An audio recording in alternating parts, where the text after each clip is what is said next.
Você viu ontem que mais uma baiana ganhou medalha, né? Bahia, Nadou que sofre. Eu vi, Bahia legal demais. é maravilhosa. A Bahia é outro nível. Bom dia, Alex.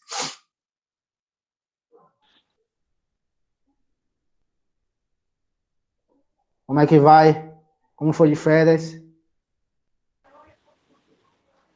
Eita, tudo bom, professor? Bom dia. Cadê seu filho? Rapaz, foi só. Tá ali, É filho assistindo ou Poker filho? agora ali, chorando. Mas tá. É, meu filho. É o filho. É o segundo, né? Mas vamos nessa, né? Tudo em paz, vamos aí, tamo junto na correria. Tamo junto, essa correria da vida, né? Então, gente, Bahia mais uma medalha pro Brasil, não é só a Bahia para salvar o Brasil, né, bicho? Bahia é outro nível. E Ellen, bom dia. Eloádia. Seu Natan. Natan tá gestando esse projeto, viu, Natan?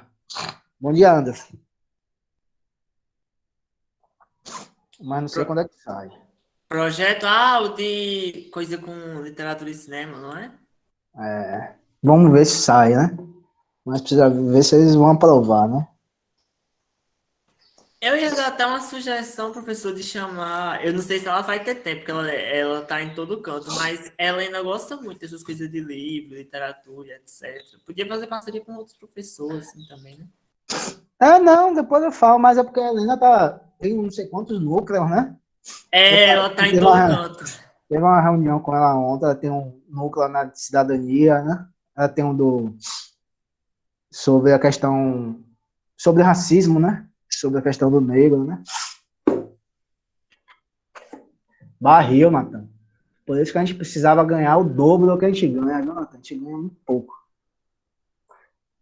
O dobro pra gente. Mas não querem, né? Vamos lá trabalhar mais uma discussão que está vinculada com nossas discussões anteriores. Minha gente, meu IFPB querido. Vocês ficou claro aquela discussão do racismo, não foi? Ficou claro para Sim. vocês? Tudo de boa, né? Que é uma discussão sobre a questão da unidade da diversidade humana, né? Vamos debater outra coisa agora. Nós sabemos, né, que na história da América Latina, né, principalmente na história do Brasil, principalmente, há influência de diversos povos, né, de diversas culturas, povos, etc. Mas, obviamente, a tradição indígena, a tradição do português e a tradição dos negros que aqui foram escravizados, elas são as, vamos dizer assim, as culturas mais importantes nesse processo de miscigenação no Brasil. Né? Quando se fala em miscigenação, não se fala, não estou dizendo que é um processo sequer parecido com a democracia racial de Gilberto Freire, né? Mas que a miscigenação existe, é um fato, né? Apesar da discussão do todo o movimento negro, né, sobre essa questão, né, tal, mas não entremos nessa seara para não complicar ainda mais. O português, né, tem lá sua influência ibérica e tal. Mas o português é o que, meu Deus? Eles eram a parte da população que tomava porrada? Não, né? O português era a classe dominante, né? Eram os colonizadores, né? O racismo, já falamos um pouco na aula passada, nos resta falar sobre a questão dos chamados povos originários. O que são esses povos originários? Né? São os índios, né, gente? O que se chamou de índio. Né? O que se chama de índio. Por que o que se chama de índio? E por que acho que passou a se chamar povos originários. Acho que você já viu essa expressão, povos originários, etc. Porque índio é uma denominação dada pelos colonizadores, né? A denominação índio é uma palavra que foi dada aos colonizadores, né? Porque você conhece lá no processo das grandes navegações, né? Do desenvolvimento do capital, né? Capital comercial, mercantilismo, etc., né? Eles iam buscar novas rotas comerciais para chegar na Índia, etc. Aí eu nem sei como a historiografia está tratando agora, porque uns dizem que foi por acidente, outros dizem que não era um projeto, que eles sabiam que tinham, que eles imaginavam ter algum outro continente. Mas vamos falar que o nome índio se refere à questão, se foi consciente ou um acidente, se refere à questão ligada às chamadas Índias, né? Se utilizava no plural, naquela região ali que hoje está a Índia, né? Eles chegaram aqui, conta-se a história que eles pensaram que estavam no Oriente, tal, denominou os diferentes povos que aqui habitavam como índios. Então ficou conhecido com essa denominação. Tá certo, gente? Então, o primeiro ponto é que a própria nomenclatura de índios é algo construído pelos colonizadores espanhóis e portugueses. Né? Obviamente que eles não se autodenominavam como índios, né? Eles se autodenominavam como pertencentes a determinada tribo, Tupi, Pataxó, etc. As milhares de tribos que aqui existiam naquele período, né? Os milhões de habitantes indígenas, eles não se autodenominavam como índio. Eles foram chamados por índios quando os portugueses aqui chegaram, né? E os espanhóis lá na América Espanhola. Então, no primeiro momento, vocês lembram, né? Em português, vocês lembram, já deram em algum momento, já tiveram acesso a algum momento da carta de Pero Vaz de Caminha ao rei de Portugal. Vocês já leram? Hein? Pessoas? O quê? Já. A carta de Pero Vaz de Caminha, né? Aí ele está falando lá das características geográficas e dos índios, né? Aí ele fala, os índios aqui trocam, aceitam fazer a troca, etc., andam nu e tal. Ele fala, essa terra pode dar tudo, tal, etc. Acho que foi ele, né? Falando que a terra poderia dar tudo, que era imensa e tal. Então, no primeiro momento, foi essa relação, não uma relação de simples troca, né? Mas, infelizmente, mal sabiam os índios que não iam ficar nessas relações de simples troca.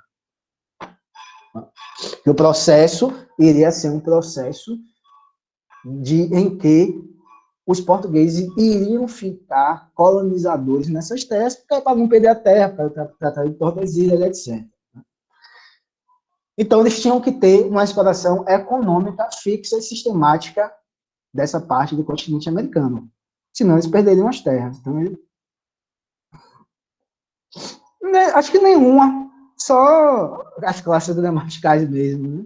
Acho que o nomenismo é a mesma coisa. Mas tem, assim, algumas ideias de que não é muito adequadas a índio, mas sim mais indígena.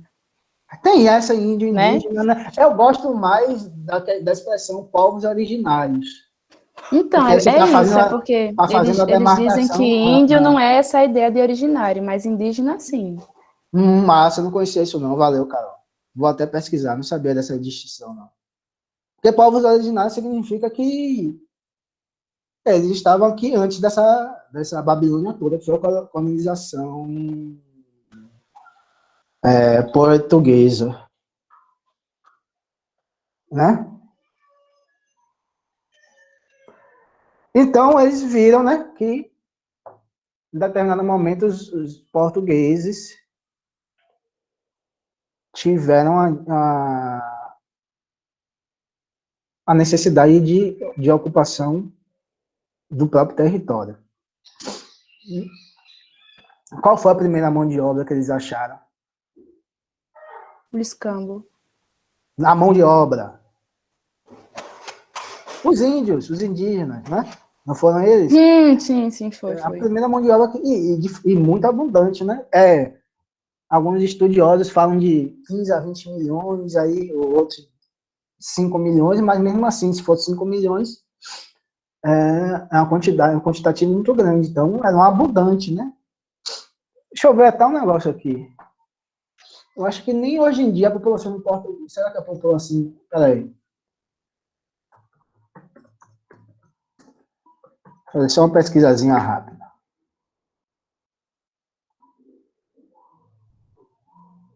Hoje em dia, Portugal, imagine hoje, tem 10 milhões de habitantes, séculos depois.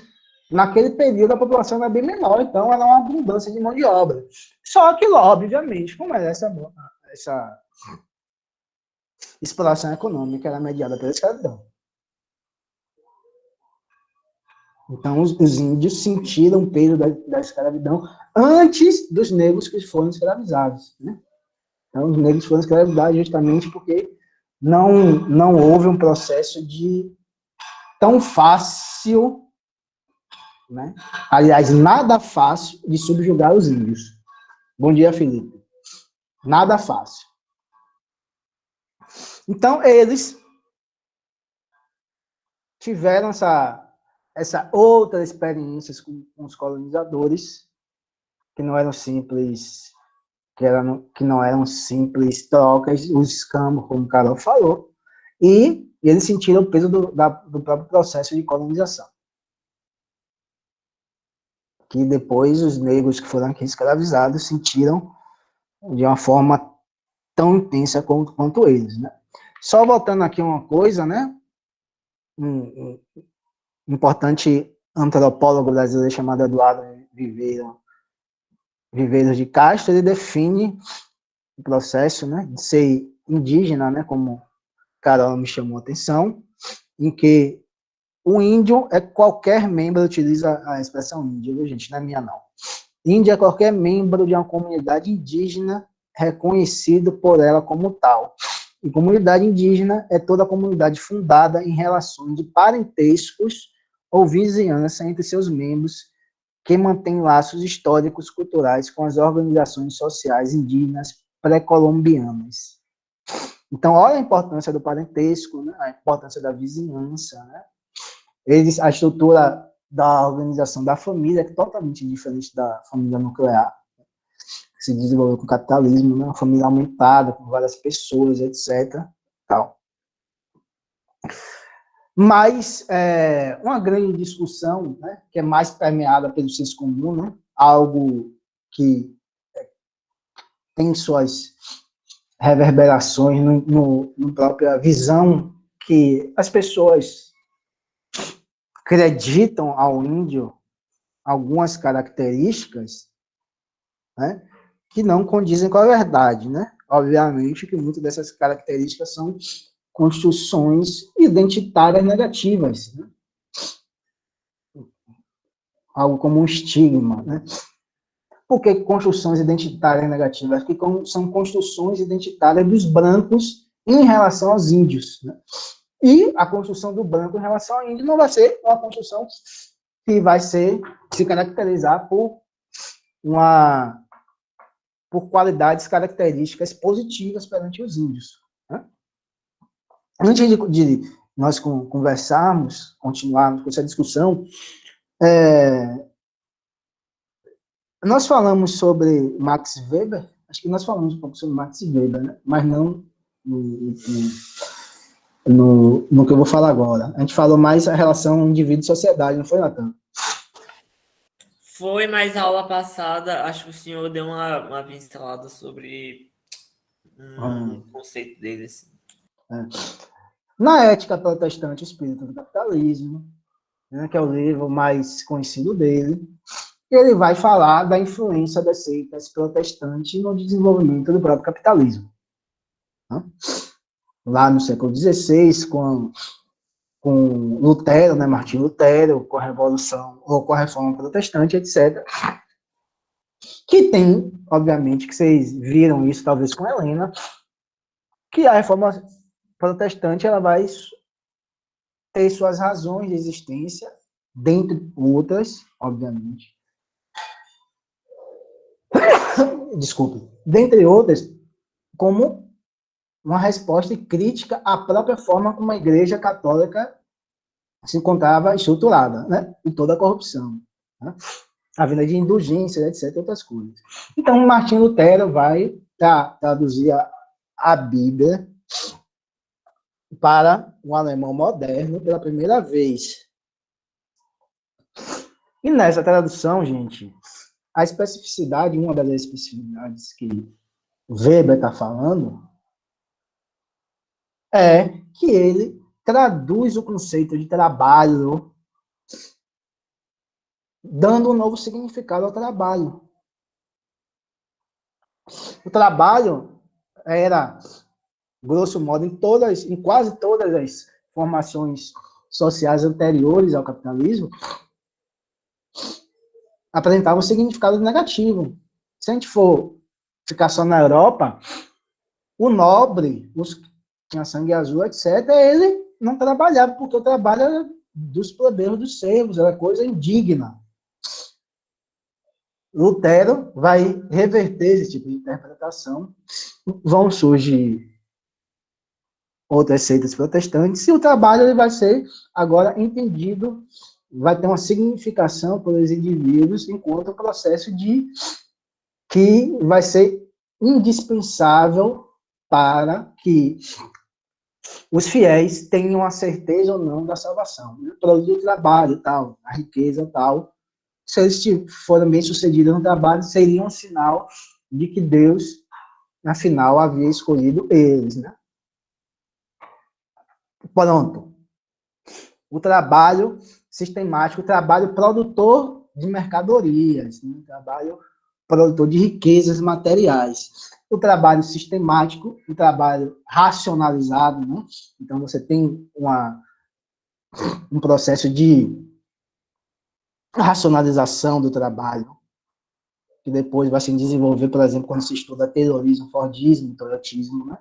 Racionalização do trabalho, ou seja, um controle do trabalho, controle do tempo do trabalho, óbvio, para a maior exploração da força de trabalho e um maior lucro por parte dos capitalistas.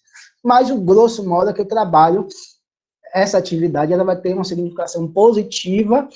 E esse trabalho é um trabalho racional, disciplinado, produtor de mercadorias, que tem como finalidade o enriquecimento da burguesia. Só que no decorrer desse processo, né, obviamente,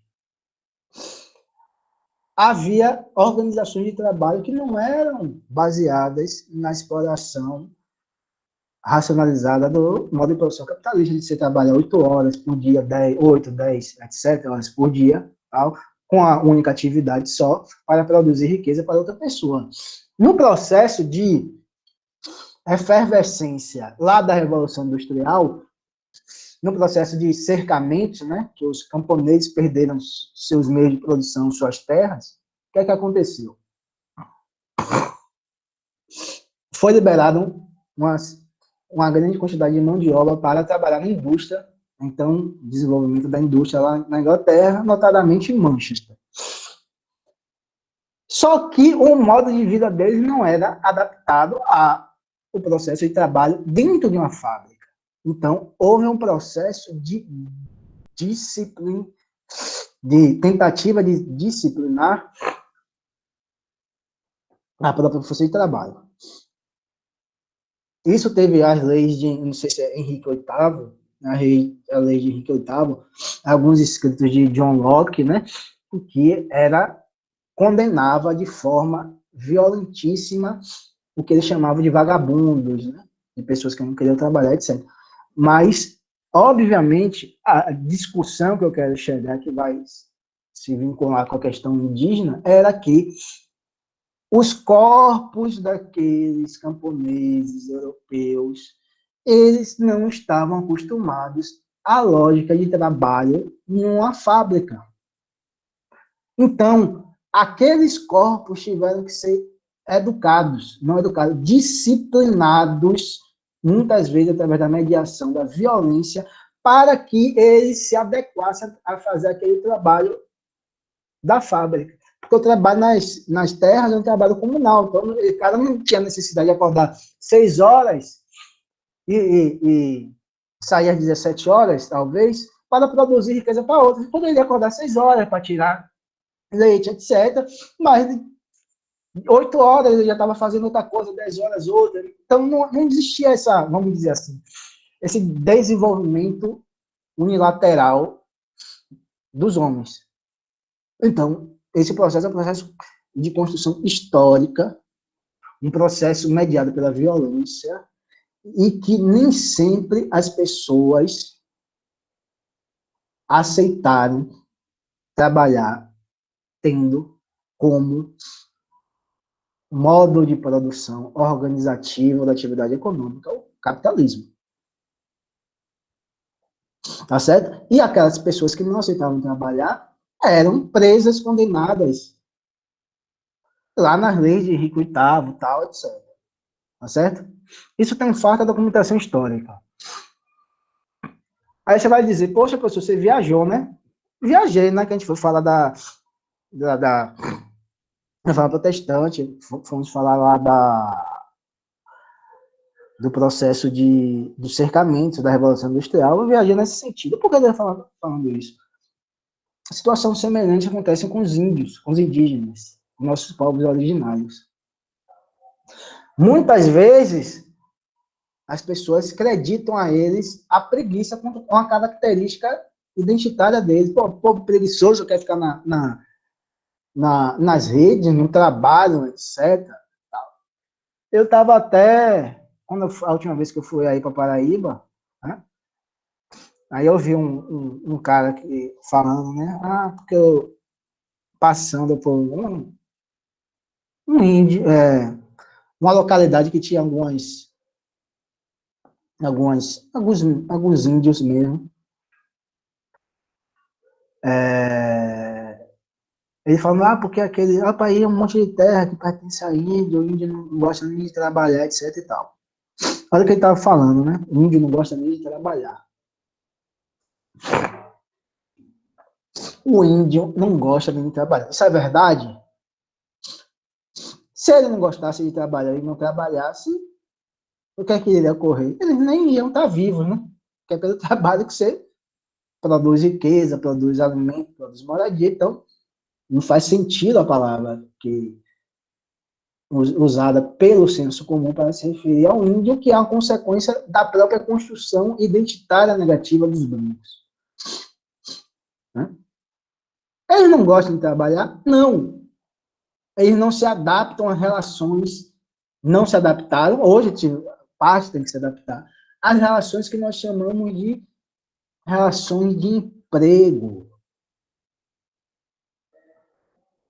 Não é que eles não gostam de trabalhar, eles tinham aversão a essa lógica da exploração. Lógico que a exploração mediada pela extrema violência da escravidão, mas é uma produção, uma forma de exploração em que se vislumbra o quê?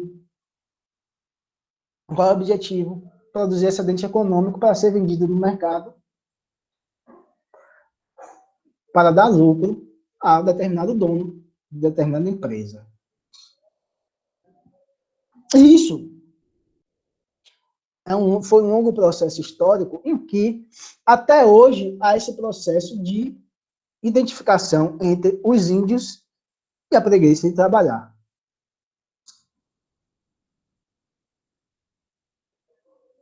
Nada mais falso.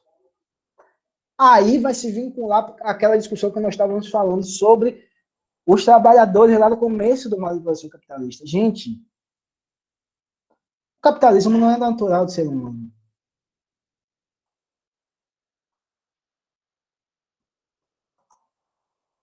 A vontade de enriquecer não é natural do ser humano. Trabalhar 8, 10 horas por dia não são as relações trabalhistas que sempre existiram na humanidade. Elas foram relações sociais de trabalho que se forjaram ao longo da história. E os índios, eles se rebelaram contra isso e foram dizimados por causa disso. Porque naquele processo lá do século XIX, ou do século XIX, não, desculpa, do século XVI, estava, então, se desenvolvendo o próprio modo de produção capitalista, em suas vertentes comercial, mercantilista, etc.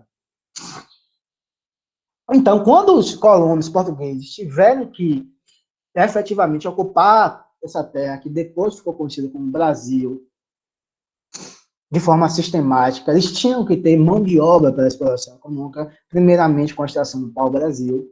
Eles tentaram escravidar os índios, né? Mas os índios, como conhecedores da geografia, etc. e tal, coisa, foi bem difícil para eles dominarem os índios. Aí eles fizeram o quê? Mata os índios e vai lá na África e escraviza os negros. E ainda tentar catequizar, né, esse tipo de coisa, apagar a cultura. Esse é outra discussão, né? Além dessa violência física, tá certo? Existe, obviamente, até hoje, né, algo que acabou. Gente, o que é que Damares está fazendo lá no Ministério lá de Direitos Humanos, né? É verdade. Um processo de que seja política de Estado, se torne política pública, o quê? A possibilidade de converter religiosamente o indígena. O que é converter religiosamente? É um desrespeito à própria tradição cultural dos indígenas que tem outra visão de mundo. Só que, obviamente, para o cristão é uma obrigação dele, né? Espalhar a palavra de Cristo é uma das obrigações de um cristão, né? Então, eles vão querer sempre espalhar. Tá certo? Então, essa estigma negativa, essa identidade negativa, ela tem sua origem na negativa do próprio índio de ser explorado economicamente, tal como os colonos portugueses queriam. A gente não quer isso. Nossa vida é outra, nossa relação com a atividade de trabalho é outra. Né? Aí, obviamente, eles, como tem nossa discussão sobre etnocentrismo, né? Qual era a organização econômica, social, política, religiosa, etc., que era o cume do desenvolvimento humano? Não era o europeu? A Igreja Católica dizia, né, que para justificar esse processo de conversão religiosa, né, que essa população não tinha alma, né, que era um fardo, o famoso fardo do homem branco, né, de chegar nessas terras quentes, etc, etc, e converter eles. Então, tudo gira em torno da questão, vai girar em torno também da questão do etnocentrismo. Né? Então, a estrutura organizacional econômica deve ser estrutura capitalista, a religião deve ser a religião cristã. As relações familiares, vamos dizer assim, sexuais, devem ser baseadas na lógica da monogamia cristã, etc. Era um espanto para eles ver aquelas famílias todas lá reunidas, né, sem aquele casamento, sem o que se chama casamento monogâmico, etc. Então, por eles porem seu modo de vida, sua organização social como centro, como algo mais evoluído, eles vão justificar esse processo de colonização e de neocolonização. Aí vão falar tudo que é do índio é negativo, como tudo que é do negro vai ser negativo. O positivo vai ser o que os portugueses são, e o que os portugueses acreditam, e o que os portugueses defendem. Então, obviamente, não é exagero, nunca é exagero falar que o Brasil, ele literalmente, né, quando alguém fala com você, nunca duvide, ele literalmente, ele foi construído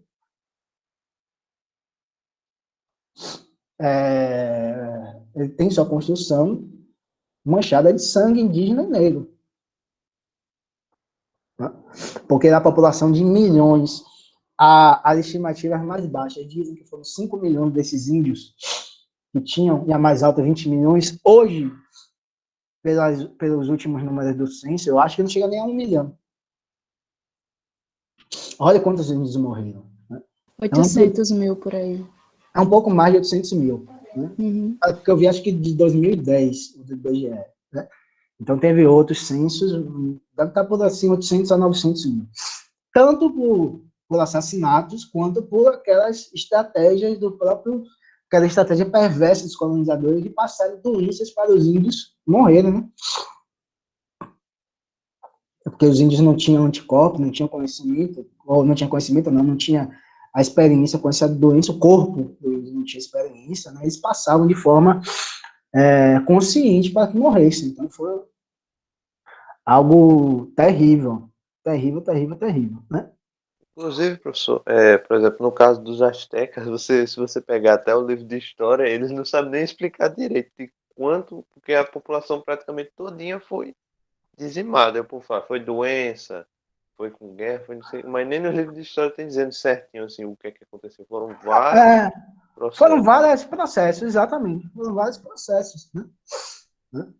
Também a questão, por exemplo, do domínio da arma de fogo, né, gente? O domínio da arma de fogo naquela criação, a pólvora da criação chinesa, né? Que eles também têm um preconceito, tinha e tem esse preconceito ressurgir com os chineses agora, né? Por causa do coronavírus, os índios estavam na situação que não podiam fazer nada. Né? Estavam numa situação realmente militar, que eles não podiam fazer nada, que eles não conheciam a pólvora, né? Não conhecendo a pólvora, não conheciam as armas de fogo, então os portugueses e espanhóis deitaram e enrolaram. Em toda essa discussão que nós estamos falando, há só um dado importante, que eu fiquei sabendo, eu não sabia, olha que absurdo. E tem outros absurdos no Brasil, né? A gente nem fica sabendo. Até a Constituição Federal de 1998 era proibido se falar línguas indígenas. Eu não sei como se dava essa proibição. Né? Era proibido. Agora, para proibir os índios se comunicarem através da língua nativa deles, né? O Estado brasileiro, né? O Estado racista, aquela discussão sobre racismo estrutural, institucional, né? Determina, né? Mas porque o Estado tem essa característica, gente. O Estado-nação, o Estado moderno, né? Ele tenta fazer com que haja, desculpe, gente, uma única identidade, né? Eu li tem muito tempo, eu nem me lembro direito, Felipe. Ele reclama para si o monopólio, lógico, da violência, etc., mas o monopólio da identidade, né? Então, todas as identidades secundárias, etc., eles vão ser, às vezes, combatidas de forma direta, às vezes, tentativa de silenciamento mesmo.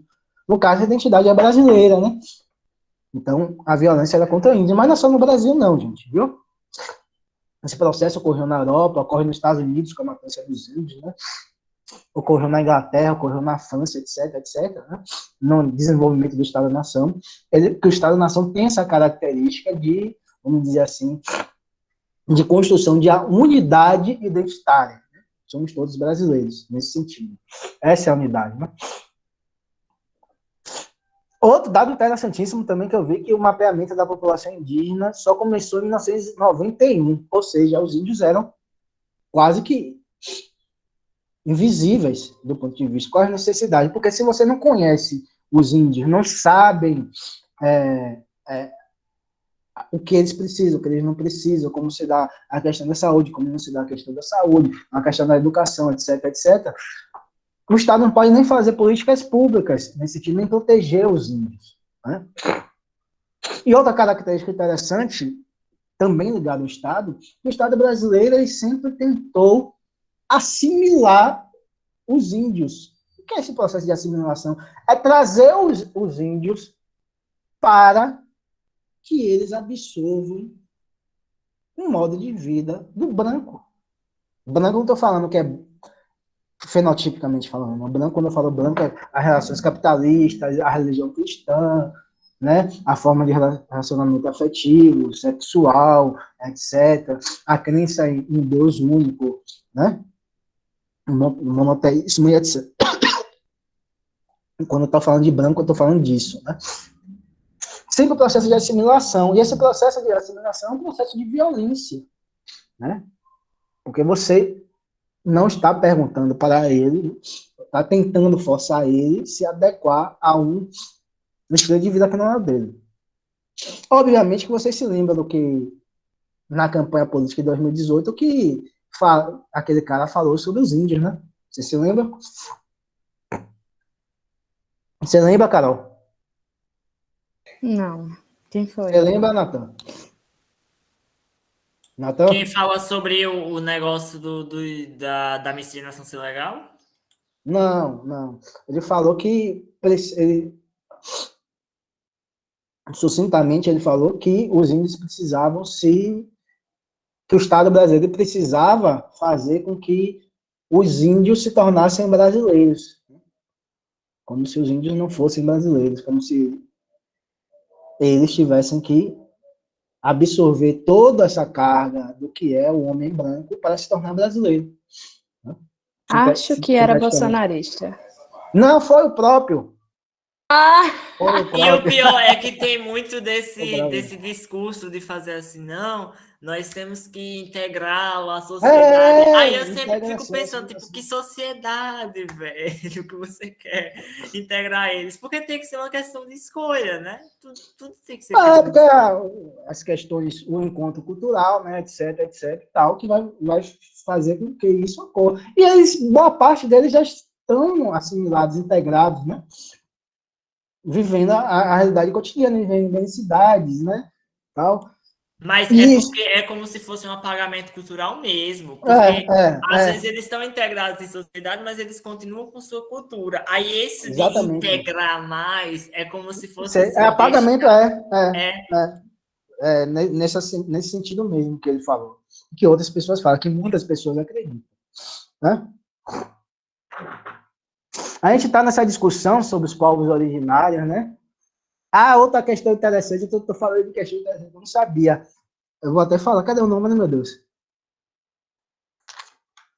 Hoje que fizeram um estudo, meu Deus, onde foi que eu anotei? Através do dicionário Ruais, né? Em português. Oh, meu Deus. Eu não sei.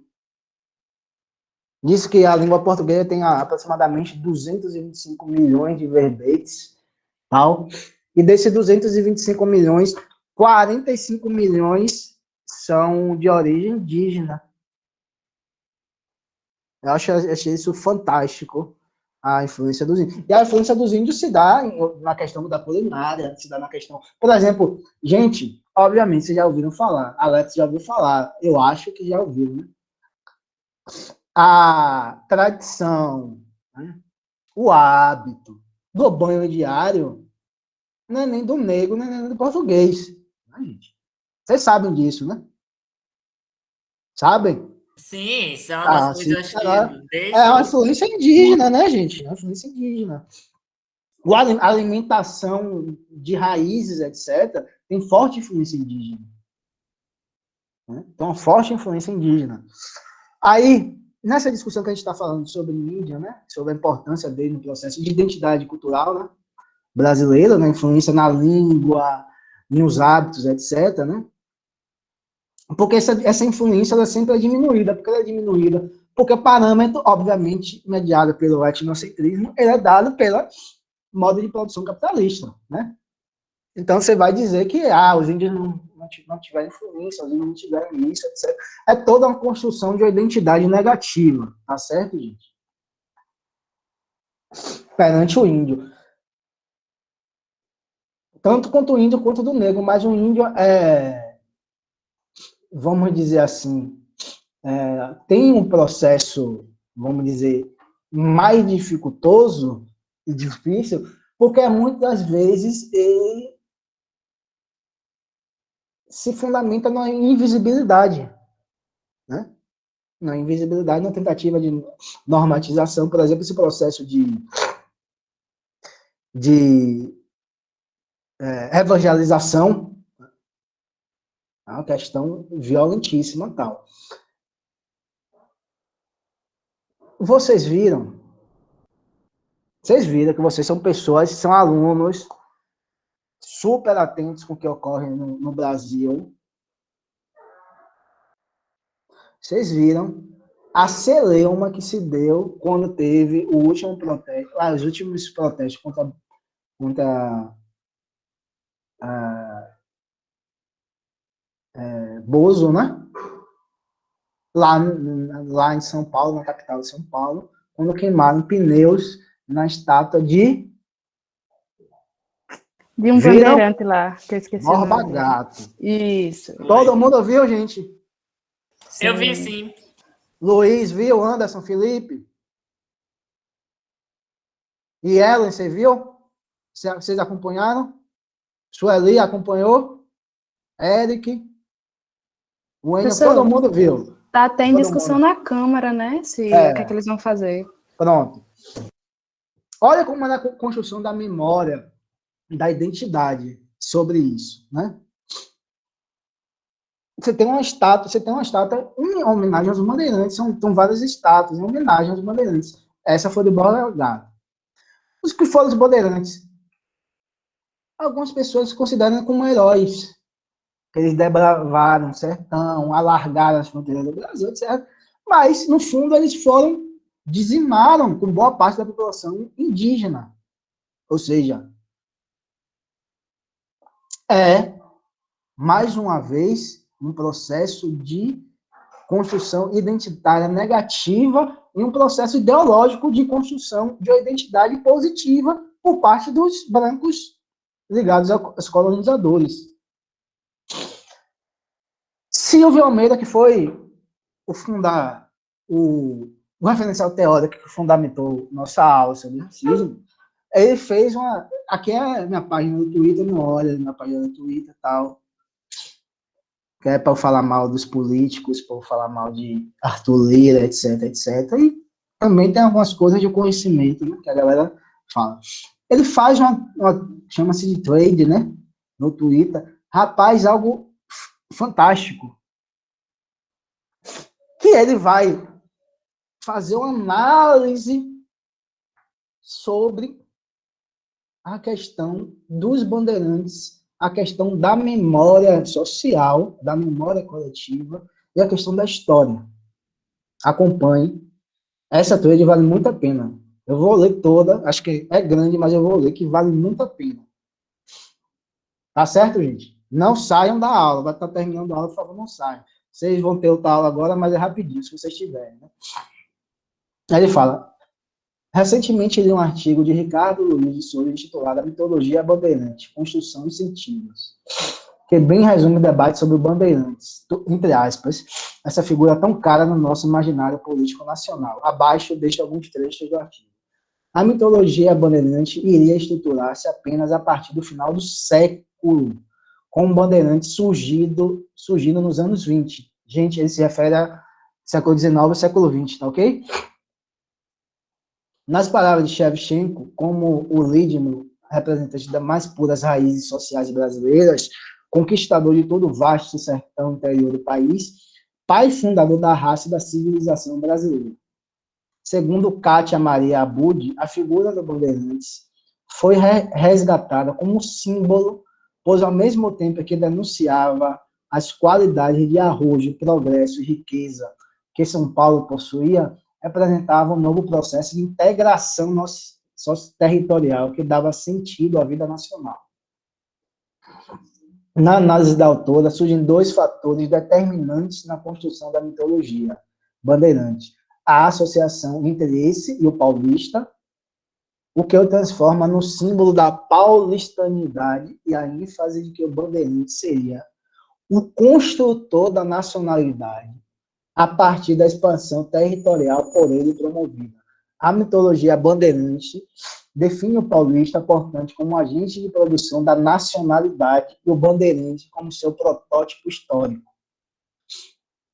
relativamente pouco influente foi na construção da identidade nacional.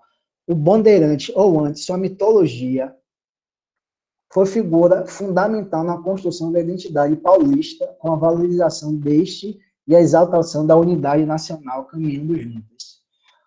Postulou-se, de qualquer forma, uma identidade entre bandeirismo e identidade nacional, que é constatada, entre outros, por Oliveira Viana. Para quem existe uma ressonância simpática, afinidade eletiva, voz obscura e subconsciente da raça, a legal brasileira ao bandeirante. Mas tal postulado funcionou majoritariamente a nível regional. Ricardo Luiz de Souza cita no artigo uma frase de Euclides da Cunha, que muito nos diz sobre o mito bandeirante. O paulista, a significação histórica desse nome, abrange os filhos do Rio de Janeiro, Minas Gerais, São Paulo e regiões do Sul. Elegeu-se como um tipo autônomo, aventureiro, rebelde, libérrimo, com a feição perfeita de dominador da terra, emancipando-se insurreto da tutela longínqua e afastando-se do mar e dos galeões da metrópole, investido com sertões desconhecidos, delineando a epopeia inédita das bandeiras. Em que ele está falando outras coisas, tal. Prontinho, gente. Olha como toda essa discussão está se vinculada à nossa primeira discussão, a discussão sobre racismo, e essa discussão sobre mídia, sobre unidade e diversidade do humano. O que eu estou recorrentemente falando é sobre a construção da identidade negativa. Os índios, eles são taxados enquanto uma negação daquilo que é mais, o que há de mais positivo de nossa sociedade. Ele é a negação daquilo tudo. O branco, o paulista, o bandeirantes, os grandes latifundiários, a grande burguesia, vai taxar todos, especialmente os índios, enquanto preguiçosos, enquanto vagabundos, enquanto libertinos, enquanto etc, etc, porque ali ele está negando esse tipo de sociedade. E, como a construção da identidade, a construção da memória coletiva e social é, antes de tudo, uma postura política, ele fala, Silvio Almeida fala em mitologia e utiliza alguns termos entre aspas, que a mitologia é algo que é uma simples ficção, basicamente. Não é mitologia, é uma ficção, porque a construção do Bandeirantes ele vai condensar naquela figura as qualidades do capitalismo e das relações capitalistas de produção e da elite econômica brasileira, tanto rural quanto urbana. A coragem é uma característica do bandeirante. O desbravar a identidade nacional se deu basicamente pela essa coragem dos bandeirantes, tal como, olha, na vinculação, tal como os portugueses, espanhóis, e no século XIX e XX, os franceses, ingleses, belgas, também são corajosos em sair de suas terras para conquistar as outras e levar a civilização. Sempre o outro, que vai ser vagabundo, que precisa de desenvolvimento, que precisa sair de sua condição, etc. e tal. Então, a questão política, porque a questão política, porque apaga-se, dentre outras coisas, porque está apagando todo o processo de violência que foi esse movimento bandeirante. Violência de roubos, estupro, morte, tortura, etc. Então, se constrói a identidade do branco, do paulista, ele fala, não é o paulista estrito sensu, é os sudestinos. Eu passei o vídeo do Porta do Fundo para vocês? Se eu não passei, eu vou passar na próxima aula. Não. Esqueci, eu passei, era para ter passado, esqueci. Vou passar na nossa próxima aula. Não é o paulista estrito sensu, é o habitante de São Paulo, do Rio de Janeiro, Minas Gerais, Espírito Santo e do Sul. Mostra o processo de tentativa de construção da identidade de uma superioridade do Sul e Sudeste em relação a todas as outras regiões do país, que tem vamos dizer assim, seu símbolo máximo, o bandeirante. Vai ser criado. E ele fala, essa discussão, essa interpretação, esse significado, ele vai surgir justamente no momento do início do século XX, da década de, fala década de 20 e 30, né? O processo quando o Brasil começa a se industrializar, os primeiros surtos industriais no Brasil, né? Etc., naquele período. Então, é uma construção. E essas construções, essa luta pela memória social e coletiva, é uma luta política. Até hoje, né? Porque até hoje os negros sofrem, até hoje os índios sofrem, até hoje outros grupos sociais sofrem com relação a isso. E não é só a questão identitária, não é só a questão de uma imagem que o grupo social tem de si em relação aos outros, um processo de delimitação de uma imagem que eles têm, né, de determinadas características, mas eles reverberam na própria vivência prática, no próprio cotidiano, por exemplo, quando os latifundiários lá do centro-oeste e do norte vão lá e matam um monte de índio. Ou quando se elege um determinado presidente que uma das bandeiras deles é legalizar a exploração da atividade econômica, principalmente a criação de gado e a extração de ouro, de minério, em terras indígenas. Porque ele vai falar assim, índio quer trabalhar. Olha, viado, índio quer trabalhar, então vamos trabalhar. Diga. Eu já estou terminando, Alex. Rapidinho, já estou terminando. Desculpa te interromper, porque eu vou precisar sair. Tá certo, beleza. Mas é só 2 minutos ou 3, não vai faltar muita coisa, não. Valeu, Alex. Bom lhe ver, viu? Depois dessas férias. E outra questão também que é interessante, para eu não ficar com vocês muito tempo, gente, a relação entre o índio e entre a natureza.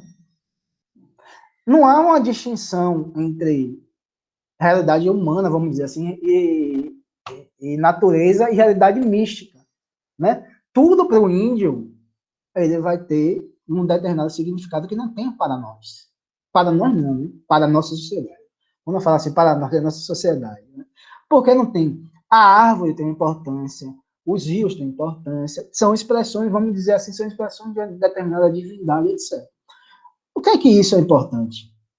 Na próxima aula eu vou continuar, porque tem outra parte importante, mas só para finalizar. Por que isso é importante?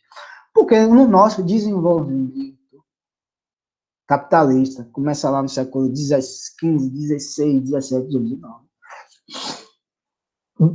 basicamente tudo, inclusive nós, trabalhadores, fomos reduzidos à mercadoria. Então, a terra é mercadoria, a árvore é mercadoria, a mata pode se transformar em mercadoria. O que isso significa? Significa que a relação do índio com a natureza é completamente diferente da relação que um capitalista tem com a natureza. Um capitalista enxerga a terra enquanto um espaço que pode ser algo que produza riqueza para ele. Isso terá serventia, cuidado, quando tiver produzindo riqueza para ele. Se a terra não tiver mais nenhum tipo de serventia para ele, ele vai abandonar e vai procurar outro lugar. Para o índio, não. O índio ali é a expressão de uma realidade maior. Então, a visão de mundo do índio vai ser maior. Por isso que a relação do índio com a natureza é uma relação completamente que nós temos com a natureza. Que nós, novamente, nós, quanto sociedade e tal, tem com a natureza. Por isso que o processo de preservação ambiental com o índio vai ser maior do que o nosso. É a consequência da própria visão de mundo dos índios. Né? Se a natureza é tão importante quanto a existência a ele. Se a natureza, vamos dizer, é a expressão de uma determinada divindade, deve ser cuidada também. Então, deve ser tirada para fins de sobrevivência deles mesmos, não para acumulação de capital. É por isso que os caras estão loucos. E a gente vai falar sobre uma PL que está para passar e sobre a organização econômica deles. Viu, gente? Então, valeu. Vocês vão ter aula agora? Não, né? Não. Ah, então adiantei pensando que vocês iam ter aula. Não, eu tô Aí vocês fizeram de propósito. Eu falei, vocês vão ter aula aqui, então não vou adiantar. Aí ninguém falou, não vai ter aula. Eu ia falar, não mas adiantar a aula. falou muito rápido. Entendi. Opa aí, velho. Sei, rapaz, Natan. O senhor tava correndo, professor. Eu tava correndo porque eu tava imaginando que vocês iam ter aula. Eu falei assim, eu vou correr que eles vão ter aula. Rapaz, entendi. Mas na próxima aula a gente continua. Que vocês já devem estar com fome, etc. Eu vou fazer umas coisas aqui também em casa. Viu, gente? Abração, viu? Até a próxima quarta-feira. Valeu, professor. Boa quinta, Valeu, sexta, professor. final de semana. Falou, professor. Nos vemos na próxima semana. Valeu, gente.